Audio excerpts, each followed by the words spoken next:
नमस्कार मंडळी. स्टार प्रवाह वाहिनीवरील लग्नानंतर होईलच प्रेम ह्या मालिकेच्या पुढील भागामध्ये आज आपण पाहणार आहोत की जीवा आणि काव्याचं अफेअरचं सत्य सर्वांसमोर आलेलं असतं आणि पार्थ म्हणतो की मीच मूर्ख होतो जो विचार करत होतो की लग्नानंतर होईलच प्रेम. खरं तर हा गुन्हा आहे. तर इकडे विक्रम त्याला समजण्याचा प्रयत्न करत असतो, पण मात्र आता पार्थ कोणाचंही ऐकून घेत नाही. पार्थ म्हणतो की हा गुन्हा आहे.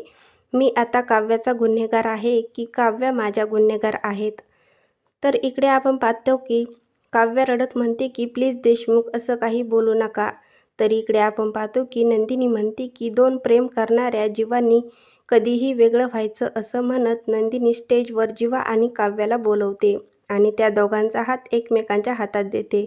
नंदिनी म्हणते की प्रेम करणारे दोन जीव कधीही वेगळे झाले नाही पाहिजे आणि हेच मी एवढे वर्ष करत आली आहे आणि आता यापुढेही मी हेच करणार.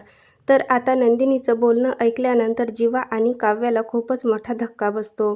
तर ते दोन्ही नंदिनीला समजण्याचा प्रयत्न करत असतात की आता आमच्यात तसं काही नाही. आमचं जरी एकमेकांवर प्रेम असलं तरी तो आमचा भूतकाळ होता.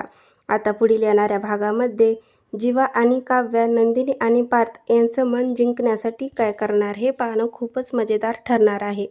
लग्नानंतर होईलच प्रेम ह्या मालिकेचे नवनवीन अपडेट पाहण्यासाठी माझे चॅनलला लाईक करा, शेअर करा आणि सबस्क्राईब करायला विसरू नका.